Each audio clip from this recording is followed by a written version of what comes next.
नमस्कार, स्वागत है आपका हमारी सोच न्यूज नेटवर्क में। तो आइए बढ़ते हैं खबरें की ओर। नवादा में एक सनकी पति ने खटिया से बांधकर पत्नी का गला रेता और 2 मासूम बेटियों को दी दर्दनाक मौत। पुलिस से बचने के लिए गांव में छुपा आरोपी। तो आइए जानते हैं पूरी खबर। नवादा के गोविंदपुर थाना के माधोपुर गांव में तिहरे हत्याकांड से सनसनी फैल गई।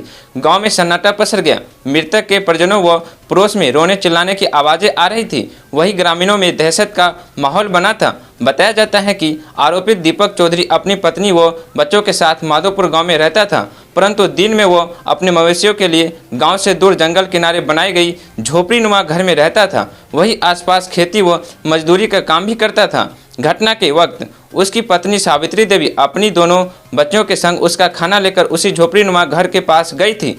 इसी दौरान उसने पत्नी की झोपड़ी के आगे पड़े खटिया में बांध दिया और पसूली से गला रेत दिया, जिससे उसकी मौत हो गई। इसके बाद उसने दोनों बच्चों की भी गला रेत कर हत्या कर दी। पुलिस के मुताबिक उसे ग्रामीणों द्वारा घटना की सूचना मिली। सूचना पर गोविंदपुर थाना अध्यक्ष नरेंद्र कुमार के नेतृत्व में पुलिस ने गांव पहुंचकर उसे गिरफ्तार कर लिया।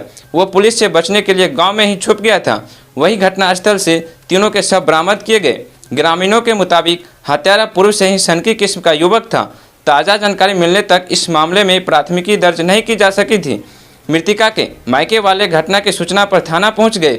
मृतिका के मायके वालों ने कहा कि उसकी बेटी व दोनों नतीनी को पति समेत उसके घर वालों ने मिलकर मार डाला।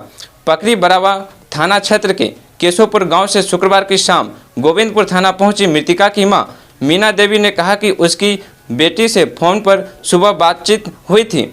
उसने फ़ोन पर कहा था कि घर वाले मिलकर उसके साथ एक कमरे में बंद कर मारपीट कर रहे थे। इसके बाद उसने फ़ोन काट दिया। वहीं मृतिका के पिता महेश्वर चौधरी ने कहा कि उन लोगों को शाम में गांव के एक व्यक्ति ने फ़ोन कर बताया कि उसकी बेटी की हत्या कर दी गई। मृतिका के भाई ने कहा कि उसका बहनोई सनकी नहीं था, वह बिल्कुल ठीक था। उसने परिवार वालों के साथ मिलकर उसकी बहन की सोची समझी साजिश के तहत हत्या कर दी। मिलते हैं आपको अगले वीडियो में। अभी के लिए इतना ही। अगर आप चैनल को सब्सक्राइब नहीं किए हैं तो पहले जाकर आप सब्सक्राइब कर लें, ताकि आपके क्षेत्र और जिलों की खबर सबसे पहले आप तक पहुंच सके। धन्यवाद।